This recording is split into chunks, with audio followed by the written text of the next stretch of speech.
Berburu dan meramu merupakan cara hidup tradisional sebagian saudara kita yang tinggal di berbagai pelosok Nusantara, seperti suku Dayak Lebo di pedalaman Kalimantan Timur.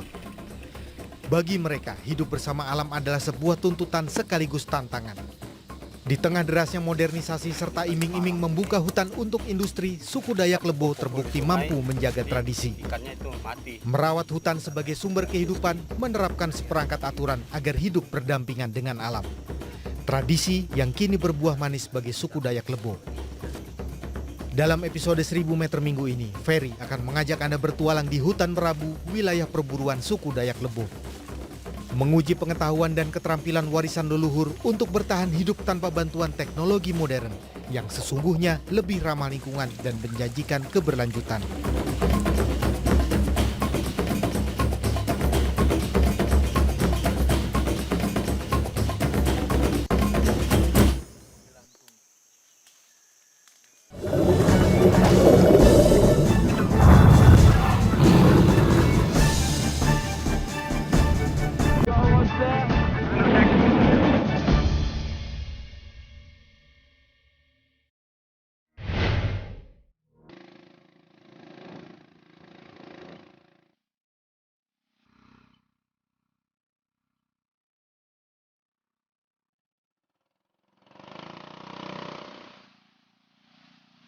Perjalanan kami sedikit terganggu saat perahu ketinting kandas di sungai yang nyaris kering.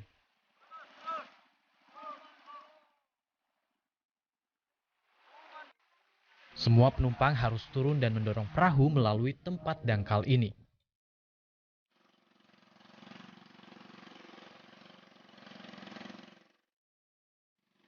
Tujuan akhir perahu ini adalah jantung kawasan hutan Merabu di Kabupaten Berau, Kalimantan Timur. Di hutan ini, saya akan mencicipi cara hidup tradisional bersama 3 warga suku Dayak Lebo, yaitu Pak Senen, Cai, dan Par. Selama 3 hari kami mencoba bertahan hidup tanpa peralatan modern dan hanya mengandalkan kemurahan hati alam dan kearifan lokal warisan leluhur. Ini kalau kata Pak Senen, jambu hutan biasa dimakan kijang, rusa, dan hewan-hewan di hutan lainnya. Manusia juga bisa makan, tapi rasanya agak masam. Cara hidup tradisional sesungguhnya lebih berkelanjutan dibandingkan metode modern. Untuk menangkap ikan misalnya, suku Dayak biasanya menggunakan racun alami dari kulit pohon tuba. Dibandingkan racun kimia, racun alami tidak meninggalkan residu berbahaya baik di alam maupun di tubuh manusia. Pingsan aja, bukan mati semuanya, enggak. Jadi hanya kulitnya saja yang dibawa, terus nanti mungkin getah dari kulit ini. Ya, kayak ini getahnya kayak sabun ini. Oke. Nanti dari getah inilah cairannya buat sungai jadi keruh. Lalu kemudian ikannya pingsan, bisa kita tangkap. Itu baru kesempatan kita ngambil ikannya itu. Tapi ini nggak bahaya buat sungai dan buat ikannya kan? Enggak. Ikannya isinya hanya pingsan saja, Ya. tidak sampai mati gitu ya.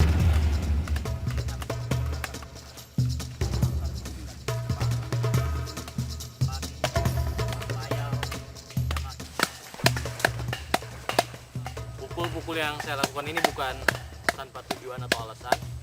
Ini namanya akar tuba, bahan alami, masih di pedalaman hutan juga yang mereka dapatkan. Kita pukul-pukul, lihat keluar cairan putih seperti ini. Nah, inilah yang kita bilas di aliran sungai ini, dan nantinya beberapa saat kemudian ikan-ikan yang ada di sini istilahnya akan kolaps atau pingsan, sehingga mudah untuk mereka tangkap.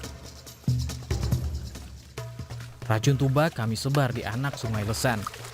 Air yang berubah warna menunjukkan racun mulai menyebar dan ikan pun mulai sempoyongan. Aliran air akan membuang racun ini dengan sendirinya dan sisa racun akan terurai dan tidak membahayakan ekosistem di kawasan hulu.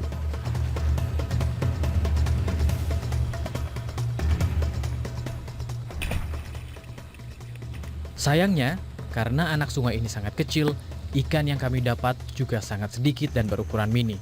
Tentu tidak cukup untuk perut lapar 4 orang pria dewasa. Kami pun kembali ke Sungai Lesan dan memeriksa bubu atau perangkap ikan. Bubu adalah metode tradisional untuk menangkap ikan yang berukuran cukup besar pada aliran sungai yang cukup deras. Usai mencari ikan, kami mempersiapkan tempat bermalam. Pusat kehidupan leluhur suku Dayak Lebo adalah cekungan tebing karang yang disebut liang. Liang menjadi tempat untuk tidur, memasak, dan berbagai aktivitas sosial lainnya. Kalau kami satu aja, satu tempat begini, pindah. Karena pindah itu ada masalah kuburan-kuburan itu. Kalau kampung ini sudah banyak kuburan begini, kami pindah, tinggalkan. Karena itu kampung panas bilang kami itu. Gara-gara orang mati, meninggal itu, kalau kebanyakan dipindahkan lagi kampungnya. Terkadang mereka tidur di dalam lubang di tebing untuk berlindung dari hewan buas atau cuaca buruk. Nenek moyang kita rebus ikan di dalam bambu, kasih masuk ke ini. Kalau kita kasih garam, ya garam tok sama ini bawang ini hutan.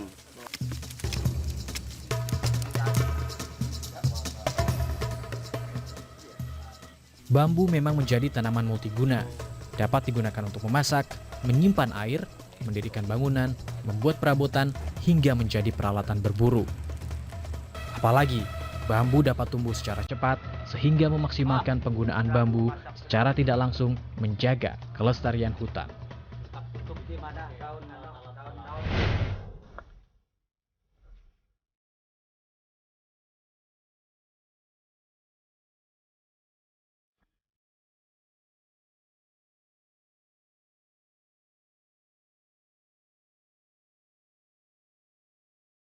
Untuk dimakan aja Pak. Dimakan. Ya dimakan aja. Karena dia kecil kan, kalau dia besar baru kita jual.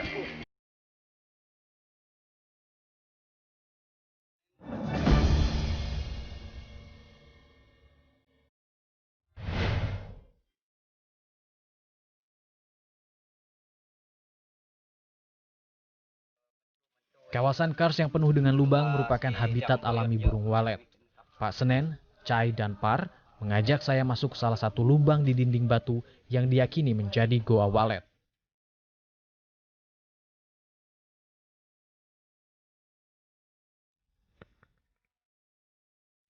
Kami harus mendaki tebing terjal sebelum memasuki mulut gua. Sarang walet yang bernilai tinggi menjadi salah satu sumber pemasukan bagi komunitas Dayak Lebo sejak tahun 90-an.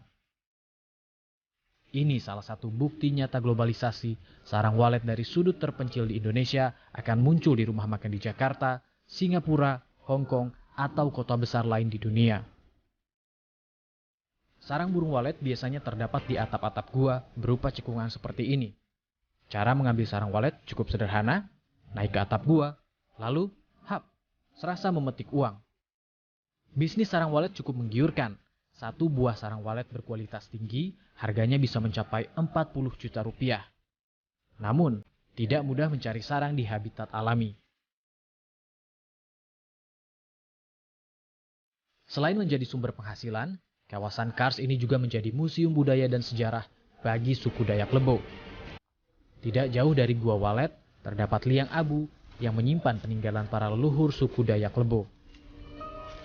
Gua ini disebut liang abu karena struktur tanah sekitarnya halus seperti abu.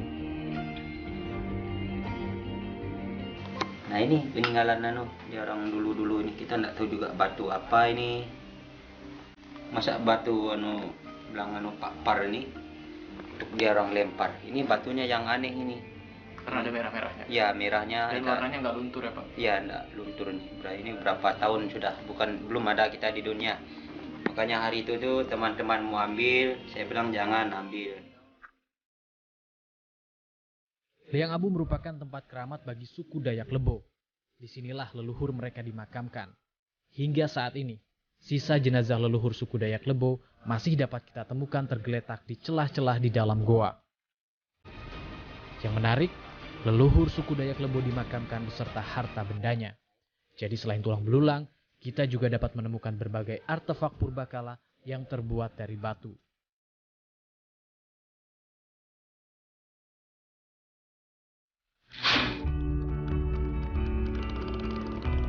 Puas menjelajahi kawasan Karsangkurilang, kami sekali lagi menyusuri Sungai Lesan ke arah hulu. Kembali, sungai yang sedang kering membuat perjalanan berulang kali terganggu karena perahu kandas di atas bebatuan. Yang menarik, di dalam kawasan hutan Merabu ini, tutupan hutan di kawasan hilir dan hulu sama rapatnya.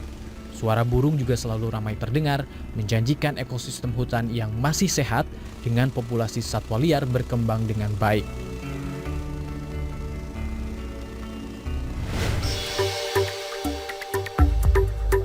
Dan benar saja, seekor anak babi masuk jerat yang dibuat oleh Pak Senen. Ini babi yang kena jerat dari perangkap yang dibuat oleh Pak Senen. Pak Senen, ini dibuat berapa minggu yang lalu Pak jeratnya? Ini kalau ini kita enggak juga, kalau untuk mencangnya aja ke sana, Ya, ya sekitar 2 jam lah di kita, karena diputar-putar kan ke sana kan. buat perangkapnya 2 Ya, jam. Dan ini ya. sejak kapan Eh, dibuat perangkap? Kalau ini sudah 2 minggu, Sudah 2 minggu. ya. Ini babi sebesar ini nanti dibawa untuk dijual lagi atau dikonsumsi sendiri sama keluarga? Iya. Untuk dimakan aja Pak, Dimakan. ya dimakan aja. Karena dia kecil kan, kalau dia besar baru kita jual. Ini untuk kita satu keluarga aja yang makan yang begini, karena dia masih kecil. Berburu merupakan tradisi khas suku Dayak. Selain mengandalkan jerat, suku Dayak biasanya berburu menggunakan tombak dan sumpit. Tidak terlalu sulit untuk membuat jerat. Yang paling penting, pembuat jerat mengetahui jalur yang sering dilalui hewan buruan, yang biasanya adalah rusa atau babi hutan. Jerat ditutupi daun dan ranting sebagai kamuflase. Tali jerat ditambatkan pada batang pohon yang akan menarik jerat bila terinjak hewan buruan.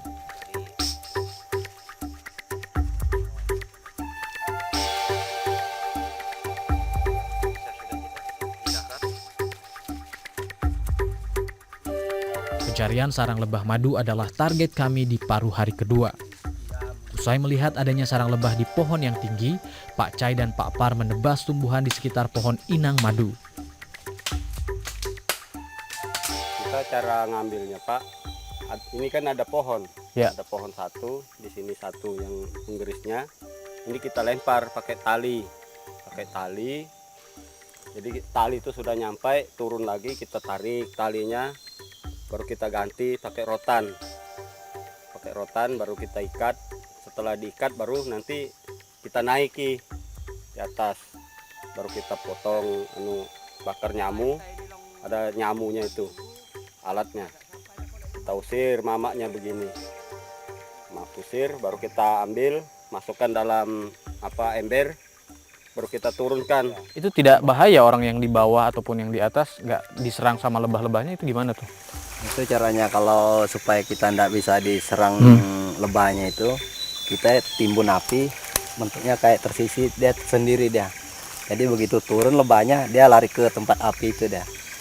Oh gitu. Jadi kalau kita di cara ngambilnya kan, jadi kita mainkan senter juga sambil menuju tempat yang ember tadi, yang diturunkan dari atas ke bawah itu. Namun sayangnya orang Lebo tidak mengambil sarang lebah pada siang dan malam purnama. Bagi mereka hal tersebut tabu dilakukan sehingga ketiganya akan kembali pada kesempatan lain. Selain itu, sarang tersebut juga sudah jadi hak milik orang lain sehingga pantang bagi orang Lebo untuk mengambil yang bukan miliknya. Adat kita dulu, siapa yang mengganggu hak milik orang itu harus didenda. Nah, dia umpamanya pohon madu, pas orang itu ada madunya, datang lagi orang manjatnya, dinasehati lagi, ketiga kalinya denda. Karena kita hukum ke pemerintahan, dulu itu tidak ada pemerintah.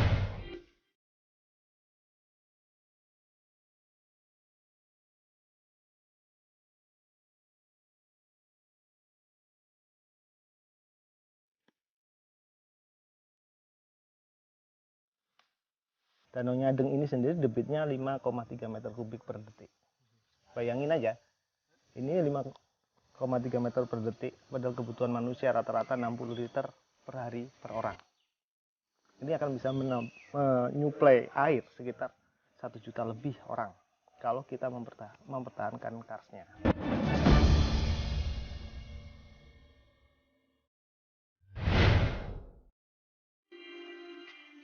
Luas hutan Merabu mencapai 7.500 hektar. Sebagian kawasan merupakan hutan adat yang dikelola oleh suku Dayak Lebo. Hutan ini merupakan penopang kehidupan mereka yang tinggal jauh dari kota. Hampir seluruh kebutuhan mereka dipasok oleh hutan. Sayangnya, menjaga kesadaran untuk merawat hutan lebih mudah diucapkan daripada dilakukan, termasuk di kalangan suku Dayak Lebo sendiri. Dalam perjalanan kita melihat satu rebahan batang pohon yang terbakar dan sekarang apinya masih menyala. Sudah ada beberapa bagian dari pohon ini bahkan yang sudah menjadi abu, dan berdasarkan penjelasan dari Pak Senen, dimungkinkan batang pohon ini terbakar karena unsur ketidaksengajaan. Ada beberapa warga yang masuk ke hutan, mereka berburu, lalu mereka mungkin bisa membakar hasil tangkapan dan hasil buruan mereka di sini. Namun secara tidak disengaja dan tidak diduga, apinya tidak mati secara sempurna dan akhirnya merembet melalui daun-daun kering, melalui batang pohon yang sudah rebah juga. Hingga pertengahan September 2015, pantauan satelit menunjukkan 1.300 titik api di Pulau Kalimantan dan 95 diantaranya terdapat di Kalimantan Timur. Kecerobohan kecil semacam inilah salah satu contoh buruk yang dapat berkembang menjadi kebakaran besar. Padahal, tradisi suku Dayak Lebo syarat dengan nilai kearifan. Saat mencari kayu di hutan misalnya, suku Dayak Lebo akan mencari pohon yang sudah tumbang daripada harus menebangnya.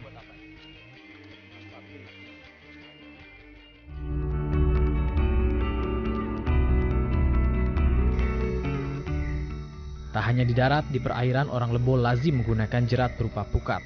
Namun pukat ini bersifat aman bagi ekosistem, bukan pukat harimau yang selama ini lebih banyak diketahui masyarakat.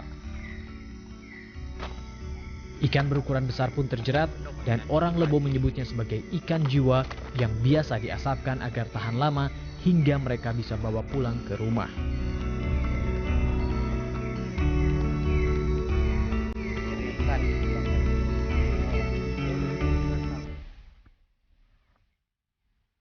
Sebelum tidur, perburuan terakhir kami lakukan guna melihat binatang berkaki 8.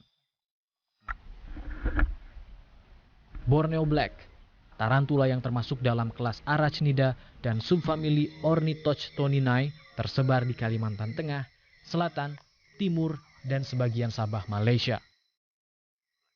Butuh waktu sekitar 2 jam hingga tarantula keluar dari sarangnya. Kami tidak sembarang memancing sang tarantula keluar hanya untuk melihat pesona wujud fisiknya. Orang Lebo biasanya memanfaatkan cairan yang ada dalam cangkang telur tarantula untuk mengompres luka bengkak. Mungkin hal ini ada hubungannya dengan efek serangan tarantula yang bisa mengakibatkan bengkak hingga kram otot. Kuat ya tarikannya.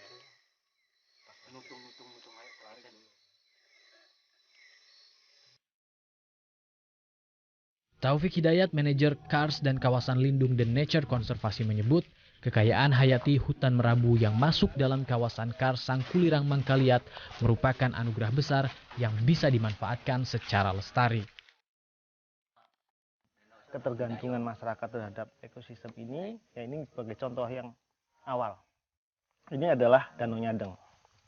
Danau Nyadeng ini sendiri debitnya 5,3 meter kubik per detik. Bayangin aja, ini 5,3 meter per detik, padahal kebutuhan manusia rata-rata 60 liter per hari per orang. Ini akan bisa menyuplai air sekitar 1 juta lebih orang kalau kita mempertahankan karsnya. Itu dari sisi ekologinya. Terus tadi kita lihat hutan-hutannya sekitar kars ini masih bagus, dan tadi kita lihat juga ada sarang orang hutan. Terus banyak binatang-binatang yang tadi malam kita lihat. Terus masyarakat tergantung, bayangin aja tadi malam dalam sekali pasang pukat masyarakat mendapatkan 25 ekor ikan. Mereka berburu semalam, dapat babi beberapa ekor. Ini yang menunjukkan bahwa kars ini memang penting bagi masyarakat. Tarantula, berbagai jenis ikan yang kami tangkap, serta babi hutan adalah sedikit dari kekayaan sumber daya hutan di Merabu. Anugerah alam yang disediakan hutan tersebut hingga kini dimanfaatkan secara lestari oleh orang Dayak Lebo secara turun-temurun.